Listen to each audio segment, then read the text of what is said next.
Viewers from mine of knowledge, अस्सलाम वालेकुम। दुनिया में कामयाबी, खुशहाली और आखिरत में जन्नत हर मुसलमान की ख्वाहिश है। ये दोनों चीज़ें दो अहदीस और रसूलों में पोशीदा हैं।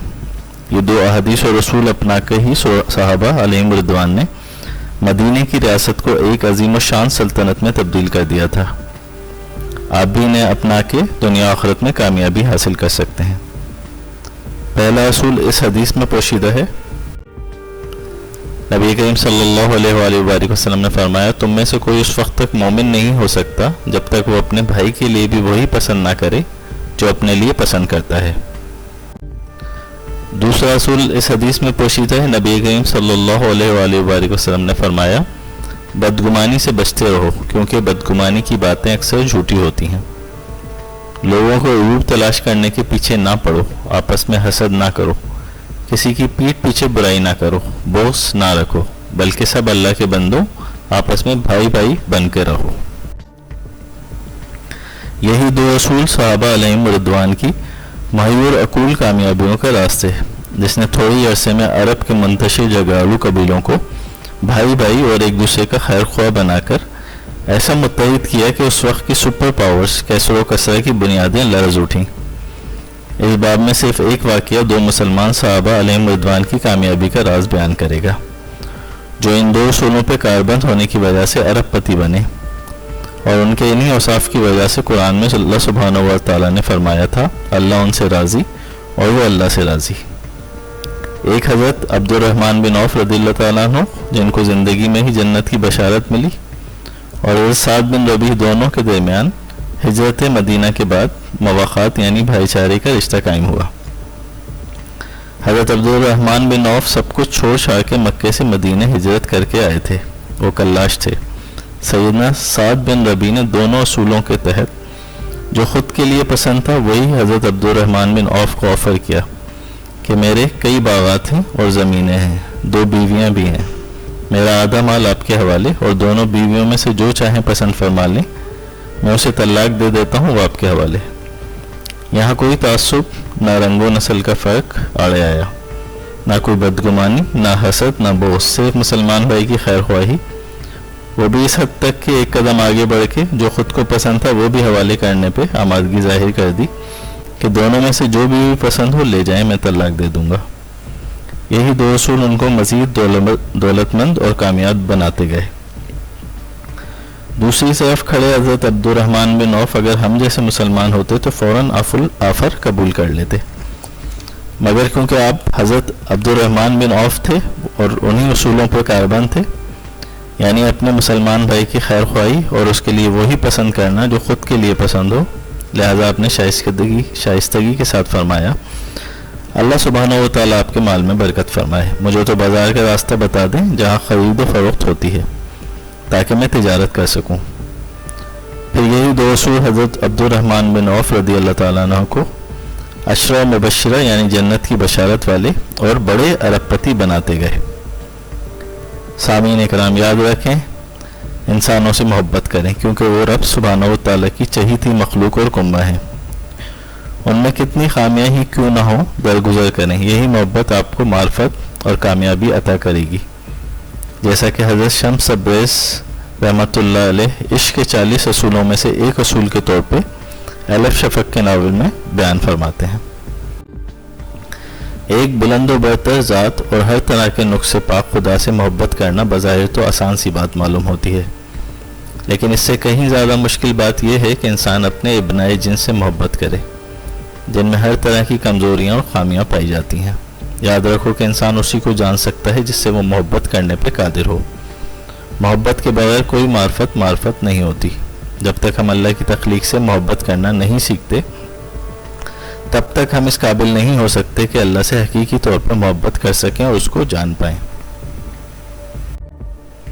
एक और रसूल में आपने फरमाया, उसने हम सबको अपनी सूरत पे पैदा किया है, लेकिन उसके बावजूद हम सब एक दूसरे से मुख्तलिफ और यकता और मुमताज़ हैं।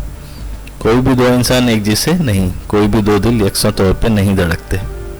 अगर वो चाहता कि हम सबको एक जैसे बनाना तो वो उनको एक जैसा ही बना देता। चुनांचे अब इन इख्तलाफात की तौहीन और तनकीस करना और अपने अफकार को दूसरों पर मुसल्लत करने की कोशिश करना दरअसल परवरदिगार आलम की क़ज़ा व क़दर और बुलंद पाया हिकमत की तौहीन के मुतरादिफ है। अगर आप किसी की तकलीफ़ में उसे तकलीफ़ में देख के खुश होते हैं और उसकी खुशहाली पे कुड़ते हैं, तो जल्द आप अपनी ज़िंदगी में ऐसी चीज़ें ज़ाहिर होता देखेंगे जिन पर आपको कुड़ना और पछताना पड़ेगा। लिहाजा किसी का बुरा ना सोचें, ना किसी का बुरा करें। इश्क के 40 उसूलों में से एक और उसूल के तौर पे यही बात हज़रत शम्स तबरेज़ यूँ बयान फरमाते हैं, बिल आखिर किसी भी आदमी की तकलीफ़ हम सबको एक इज्तिमाई दुख में मुब्तला कर जाएगी और किसी भी आदमी की खुशी हम सब की होठों पर मुस्कान का बाइस बनेगी। लिहाजा लोगों को तकलीफ़ देने के बजाय खुशी का एहतमाम करें ताकि खुशी हम तक पहुँचे। इसी तरह चाहे कोई शख्स आपके ख़िलाफ़ हो और आपके ख़िलाफ़ साजिशें करता रहता हो, आपको रब सुब्हानहू व तआला के लिए उसके बारे में भी अच्छा ही सोचना है, तो उसकी साजिशों पे आप रब को अपना साथी पाएंगे और फरिश्ते उसके ख़िलाफ़ आपकी मदद करेंगे। यही बात हज़रत शम्स तबरेज़ यूँ बयान फरमाते हैं, ये दुनिया उस बर्फ़ानी पहाड़ की तरह है जहाँ बुलंद की गई हर आवाज़ पहाड़ों से टकरा के बाज़गश की सूरत में वापस हम तक पहुँचती है। जब भी तुम कोई अच्छी या बुरी बात करोगे तुम तक वापस पलट आएगी। चुनांचे अब अगर तुम किसी ऐसे शख्स के लिए बुरे कलिमात मुँह से निकालो जो हर वक्त तुम्हारा बुरा सोचता रहता है, तो ये इस मामले को और भी गंभीर बना देगा और तुम मनफी कुव्वतों के एक ना ख़त्म होने वाले चक्कर में घूमते रहोगे। बजाय इसके कि तुम उसके लिए कुछ बुरा कहो, 40 दिन तक उसके लिए अच्छा सोचो और अच्छी बात मुँह से निकालो। तुम देखना कि 40 दिन बाद हर शय मुख्तलिफ होगी, क्योंकि तुम पहले जैसे नहीं रहे और अंदर से तब्दील हो गए। एक और उसूल के तौर पे आप फरमाते हैं, दुनिया अमल और उसके रद्द अमल के उसूल पे कायम है। नेकी का एक कतरा या बुराई का एक ज़र्रा भी अपना रद्द अमल या नतीजा पैदा किए बगैर नहीं रहता।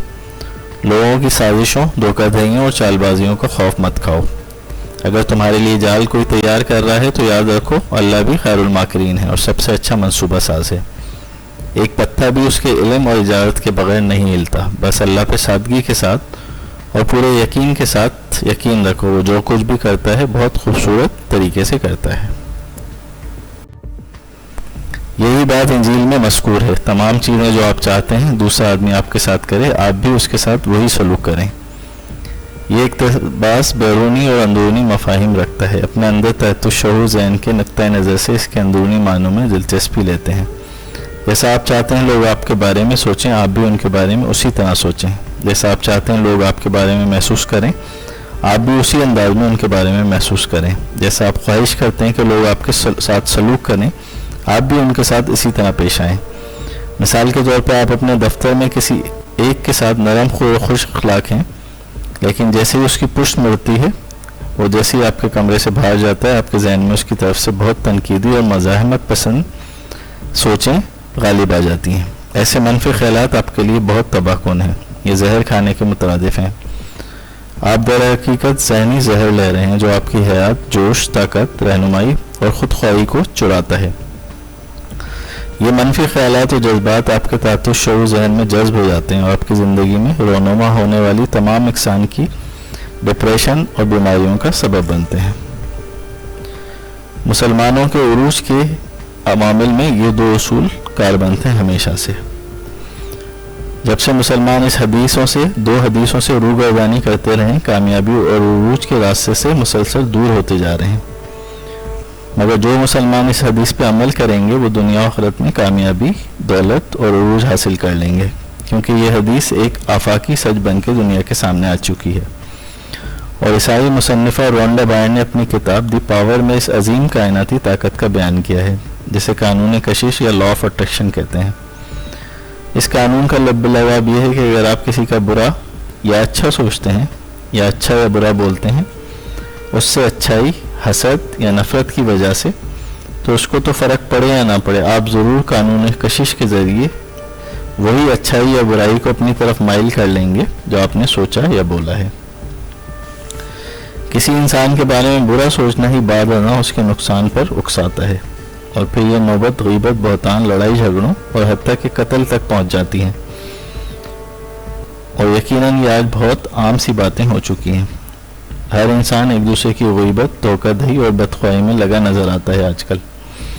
रिश्वत, सूद, स्ट्रीट क्राइम में इजाफा इसी सोच का नतीजा है और फिर नतीजा सबके सामने है। बेसकूनी, डिप्रेशन, नाकामी, سبھی ناکام ہو رہے ہیں, بے سکون ہو رہے ہیں, ڈپریسڈ ہیں, اور پھر ہم یہ سوچتے ہیں کہ ہماری دعائیں کیوں قبول نہیں ہوتی.